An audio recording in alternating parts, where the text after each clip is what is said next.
Aberration గురించి previous క్లాస్లో చెప్పుకున్నాం. ఆ క్రోమాటిక్ అబరేషన్ని రిమూవ్ చేయాలంటే ఒక రిమూవల్ మెథడ్ ఉంది. ఆ రిమూవల్ మెథడ్ని మనం ఏమన్నాం, ఎక్రోమటిజం అని అన్నాం.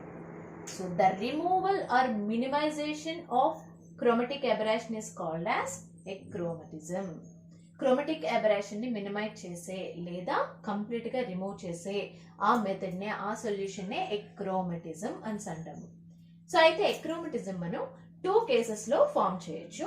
ఒక కేసు వచ్చేసి when 2 lenses are in contact, అంటే మనం తీసుకున్న 2 lenses కూడా ఒకదాంతో ఒకటి కాంటాక్ట్ లో ఉన్నప్పుడు, ఇలాంటి కండిషన్ తీసుకుంటున్నప్పుడు మనం. సో 2 lenses అయితే తీసుకున్నాము. ఆ 2 lenses ఒకదాంతో ఒకటి కాంటాక్ట్ లో ఉంటే కండిషన్ ఏంటి అంటే, వాటి ఫోకల్ లెంగ్త్ ఉంటాయి కదా లెన్స్ కి, ఆ ఫోకల్ లెంగ్త్ రేషియో ఎలా ఉండాలి, ఆ కండిషన్ ఇప్పుడు మనం డిరైవ్ చేద్దాం. ఇప్పుడు మనం ఎక్రోమటిజం కండిషన్ దేనికి తీసుకుంటున్నాము, క్రోమాటిక్ అబరేషన్ రిమూవ్ చేయడానికి. అంటే దాని అర్థం అన్ని కలర్స్ డిఫరెంట్ పాయింట్స్ దగ్గర కాకుండా మొత్తం టోటల్ అన్ని కలర్స్ ఒకే పాయింట్ దగ్గర ఫామ్ అయ్యేలా చేయడం. దానికోసం మనం తీసుకున్నాం ఈ కండిషన్. సో మనకి తెలిసిన lens formula, that is 1/f is equals to mu minus 1 into 1/r1 minus 1/r2. ఇందులో mu అనేది రిఫ్రాక్టివ్ ఇండెక్స్, మనం తీసుకున్న లెన్స్ కుండే రిఫ్రాక్టివ్ ఇండెక్స్, f అనేది focal length of the lens, r1 r2 అనేవి radius of curvature of lens. అంటే lens ఇలా ఉంటుంది కదా, సో ఒక వైపున రేడియస్ ఆఫ్ కర్వేచర్ r1 అయితే రెండో వైపు లెన్స్ కుండే radius of curvature that is r2. So ఇప్పుడు దీన్ని ఈక్వేషన్ 1 గా తీసుకున్నాను. ఇప్పుడు ఈ ఈక్వేషన్ 1 ని డిఫరెన్షియేట్ చేయాలనుకుంటున్నాను. బై డిఫరెన్షియేటింగ్ ఈక్వేషన్ 1 డిఫరెన్షియేట్ చేస్తే, so that is differentiation of 1/f is equals to 1/r1 minus 1/r2. r1 r2 radius of curvature అంటే కాన్స్టెంట్ వాల్యూస్ కాబట్టి దానికి డిఫరెన్షియేషన్ చేయాల్సిన అవసరం లేదు, కాన్స్టెంట్ కాబట్టి డిఫరెన్షియేషన్ ఉండదు. సో ఈ 1/r1 minus 1/r2 ని యాజ్ ఇట్ ఈస్ అలాగే రాసేసాము. ఇంకా మీరు డిఫరెన్షియేట్ చేయాల్సింది ఎవరిని, mu minus 1 ని డిఫరెన్షియేట్ చేయాలి. సో mu minus 1 ని డిఫరెన్షియేట్ చేసినప్పుడు mu యొక్క డిఫరెన్షియేషన్ dmu రాసాము. మరి 1 కి డిఫరెన్షియేషన్ 1 కాన్స్టెంట్ కాబట్టి 1 కి డిఫరెన్షియేషన్ 0. సో mu కి డిఫరెన్షియేషన్ dmu, 1 కి డిఫరెన్షియేషన్ 0 కాబట్టి రాయలేదు. 1/r1 minus 1/r2 constant, so as it is not చేసాం. ఇప్పుడు దీన్ని ఈక్వేషన్ 2 అనుకుందాం. సో ఇప్పుడు ఈ ఈక్వేషన్ 2 ని ఈక్వేషన్ 1 తో డివైడ్ చేద్దాం. సో ఈక్వేషన్ 2 బై ఈక్వేషన్ 1 చేద్దాం. సో ఈక్వేషన్ 2 లో LHS ఎవరు, డిఫరెన్షియేషన్ ఆఫ్ 1/f. మరి దీన్ని మనం డివైడ్ చేసేది ఈక్వేషన్ 1 తో. ఈక్వేషన్ 1 లో LHS ఎవరు, 1/f. So by 1/f. అలాగే ఈక్వేషన్ 2 లో RHS బై ఈక్వేషన్ 1 లో RHS టర్మ్స్ వేసాం ఇక్కడ. So both are same terms కాబట్టి ఈ 2 టర్మ్స్ కూడా క్యాన్సిల్ అయిపోయాయి. క్యాన్సిల్ అయిపోతే ఇంకా మనకి రిమైనింగ్ ఉన్న టర్మ్స్ లో చూస్తే ఇది 1/f. సో ఈ f న్యూమరేటర్ లోకి వచ్చేస్తే that becomes f into differentiation of 1/f is equals to, ఇంక ఇక్కడ ఏముంది RHS లో dmu by mu minus 1. So dmu by mu minus 1 ని నోట్ చేసాం. But we know that dispersive power of prism formula, dispersive power of prism omega is equals to dmu by mu minus 1. So అక్కడ ఉన్న dmu by mu minus 1 ని omega తో replace చేసాము. So omega తో ఆ వాల్యూని replace చేస్తే మనకి ఏమొస్తుంది, f into differentiation of 1/f is equals to omega వస్తుంది. దెన్ ఈ f ని అటువైపు మూవ్ చేస్తే differentiation of 1/f is equals to omega by f. ఇక న్యూమరేటర్ లో ఉన్న f రైట్ హ్యాండ్ సైడ్ వెళ్తే డినామినేటర్ లోకి వెళ్తుంది. So differentiation of 1/f is equals to omega by f. This is equation number 3. So ఇప్పుడు 2 lenses తీసుకుంటున్నాం కదా. So first lens focal length f1, second lens focal length f2. అలాగే first lens కి dispersive power omega 1, second lens dispersive power omega 2. First lens focal length f1, dispersive power omega 1. Second lens కి focal length f2, dispersive power omega 2 అనుకుందాం. ఇప్పుడు ఈ 2 lenses ని మనం ఇప్పుడు combine చేసి తీసుకుంటున్నాం. అంటే ఒక కంబైన్డ్ ఫోకల్ లెంత్ అనేది ఫామ్ అవుతుంది. ఆ combined focal length that is f. అయితే we know this relation, combined focal length 1/f is equals to 1/f1 plus 1/f2. ఈ రిలేషన్ తీసుకుందాం. తీసుకొని ఇప్పుడు ఈ ఈక్వేషన్ ని డిఫరెన్షియేట్ చేద్దాం both sides by differentiating equation 4. So differentiate చేస్తే this is differentiation of 1 by f is equals to differentiation of 1 by f1 plus differentiation of 1 by f2. అయితే మన ఈక్వేషన్ 3 ని ఆల్రెడీ డెరైవ్ చేసాం. ఈక్వేషన్ 3 లో ఏముంది, differentiation of 1 by f is equals to omega by f. ఆ relation మనం ఈ term కి అప్లై చేసాం అనుకోండి, అంటే అక్కడ f ప్లేస్ లో ఎవరు వస్తారు, f1 వస్తుంది, ఒమేగా ప్లేస్ లో ఒమేగా 1 వస్తుంది.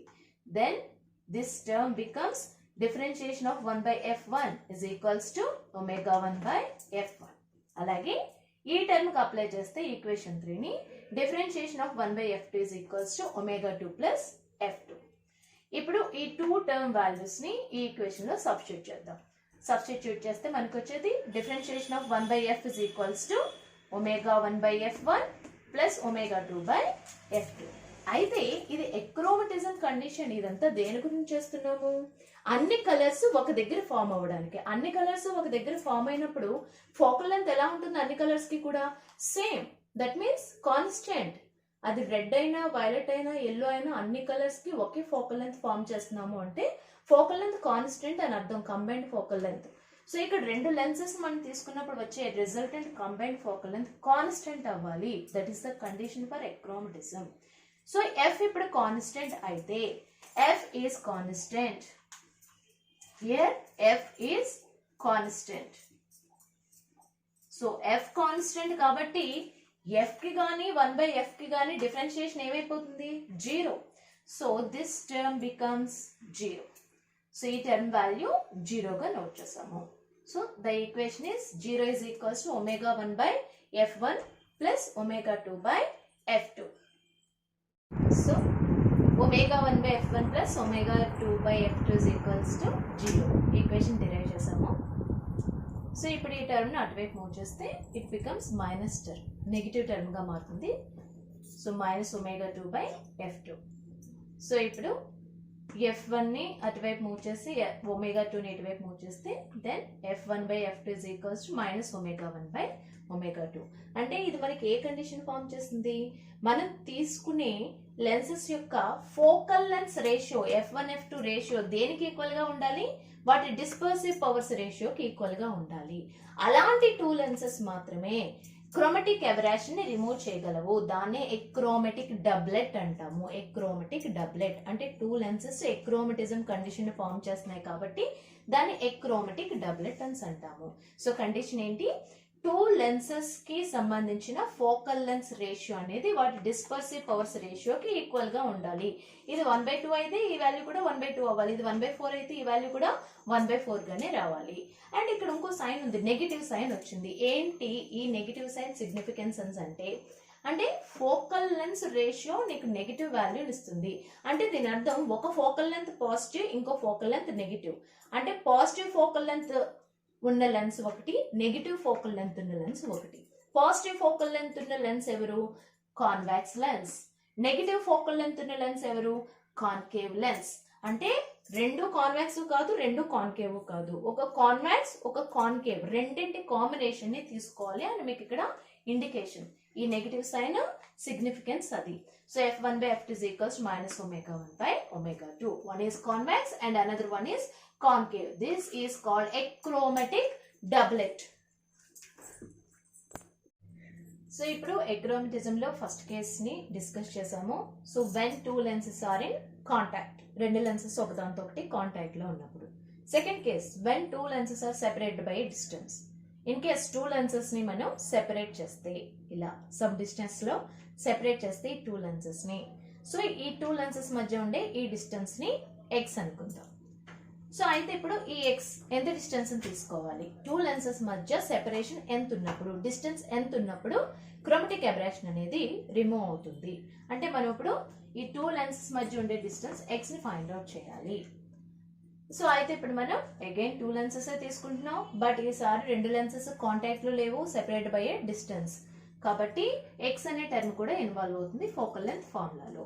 So the relation is 1 by f is equals to 1 by f1 plus 1 by f2 minus x by f1 f2.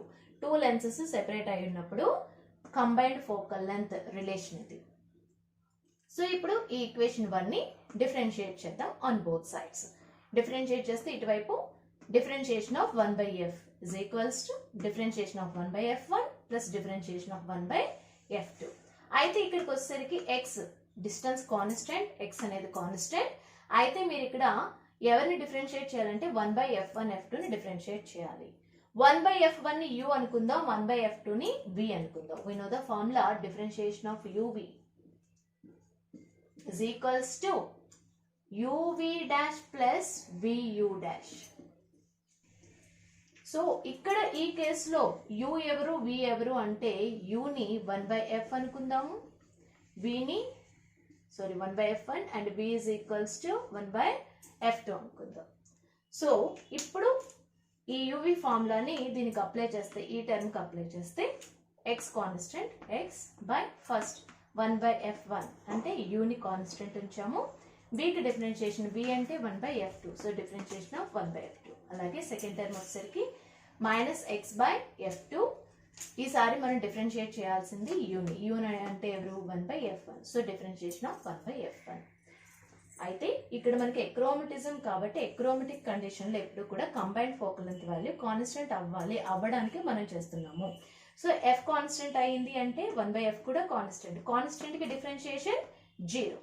అలాగే ఆల్రెడీ ప్రీవియస్ టాపిక్ లో మనం డిస్కస్ చేసాము, డిఫరెన్షియేషన్ ఆఫ్ 1 by f1 అంటే omega 1 by f1, differentiation of 1 by f2 అంటే omega 2 by f2. అలాగే ఇక్కడ కూడా x by f1 as it is రాసేసాము, డిఫరెన్షియేషన్ ఆఫ్ 1 by f2 అంటే omega 2 by f2. Similarly minus x by f2 into differentiation of 1 by f1 అంటే omega 1 by f1. So values అన్ని substitute చేసాము. Substitute చేసిన తర్వాత ఈ ఫస్ట్ 2 టర్మ్స్ ని as it is రాసేసాము. నెక్స్ట్ ఇక్కడికి వచ్చేసరికి minus x by f1 f2, ఇక్కడ కూడా minus x by f1 f2 2 terms లో కూడా కామన్ ఉంది. So minus x by f1 f2 ని కామన్ తీసాము. కామన్ తీస్తే ఇక్కడ ఎవరుంటారు, ఇంకా మైనస్ తో సహా నేను కామన్ తీస్తాను కాబట్టి ఇంక ఇక్కడ ఒమేగా 2 ఉంటుంది, ఇక్కడ ప్లస్ ఒమేగా 1 ఉంటుంది, ఇస్ ఈక్వల్స్ టు 0. సో ఈ ఈక్వేషన్ లో నెగటివ్ టర్మ్ ని అటువైపు మూవ్ చేసేస్తే ఈ ఈక్వేషన్ ఇలా చేంజ్ అవుతుంది. ఇప్పుడు ఈ 2 టర్మ్స్ కి ఎల్సిఎం తీసుకుంటే that is f1 f2, LCM f1 f2 చేసాము, then it becomes omega 1 f2 plus omega 2 f1. So అటువైపు టర్మ్ యాజ్ ఇట్ ఈజ్ రాసేసాం. ఇప్పుడు బోత్ డినామినేటర్స్ లో ఉన్న f1 f2 క్యాన్సిల్ అయిపోతే ఈక్వేషన్ ఇలా చేంజ్ అవుతుంది. ఇన్ కేస్ మనం తీసుకున్న 2 లెన్సెస్ డిస్పర్సివ్ పవర్స్ అనేవి ఈక్వల్ గా ఉంటాయి, అంటే omega 1 is equals to omega 2 is equals to omega అయితే ఈ కండిషన్ తీసుకుందాం. So omega 1 is equals to omega 2 is equals to omega తీసుకుంటే అంటే ఒమేగా 1 ప్లేస్ లో కానీ ఒమేగా 2 ప్లేస్ లో కానీ ఒమేగాని సబ్స్టిట్యూట్ చేయమని. సో ఈ సబ్స్టిట్యూషన్ ఈక్వేషన్ లో తీసుకుందాం. So omega into f2 plus omega into f1 is equals to x into omega plus omega. ఈ 2 టర్మ్స్ లో ఇక్కడ ఒమేగా కామన్ ఉంది, సో ఈ ఒమేగాని కామన్ తీస్తే f1 ప్లస్ f2 ఉంటుంది. అలాగే ఇక్కడ omega plus omega 2 omega into x. Then ఇప్పుడు ఈ 2 ని ఇటువైపు మూవ్ చేస్తే x is equals to f1 plus f2 by 2. That is the final condition. అంటే మనం తీసుకునే 2 లెన్సెస్ మధ్య సెపరేషన్, ఈ సెపరేషన్ x వాల్యూ ఎంత ఉండాలి అంటే ఆ రెండింటి ఫోకల్ లెన్స్ యావరేజ్ కి ఈక్వల్ గా ఉండాలి, f1 ప్లస్ f2 బై 2. అంటే ఒక lens focal length 100 centimetres, second lens focal length 50 centimetres అయితే in case for example, then ఆ ఇద్దరి మధ్య సెపరేషన్ ఎంత ఉండాలి అంటే f1 ప్లస్ f2 బై 2 అంటే 150 బై 2 అంటే 75 సెంటీమీటర్స్. సో ఇలా ఆ లెన్స్ ఫోకల్ లెంత్ మీద డిపెండ్ అయ్యి మనం ఎంత సెపరేషన్ తీసుకోవాలి ఆ లెన్సెస్ మధ్య అనేది ఉంటుంది. సో ఇలా ఆ సెపరేషన్ లో తీసుకున్న 2 లెన్సెస్ కూడా క్రోమటిక్ అబెరేషన్ ని రిమూవ్ చేస్తాయి.